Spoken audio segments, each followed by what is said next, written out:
ஒரு ஆணுக்கு பல பெண்களுடன் உறவு கொள்ள ஆசை வருவது ஏன்?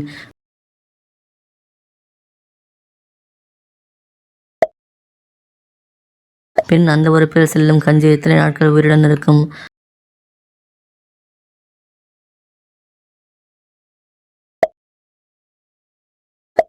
ஆண்களின் கஞ்சியை பெண்கள் உறிஞ்சி குடித்தால் என்னாகும்?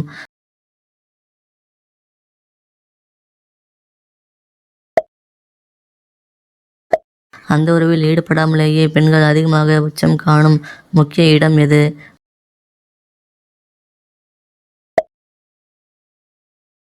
பெண்கள் தொடர்ச்சியாக பிரா அணிந்தால் என்னாகும்?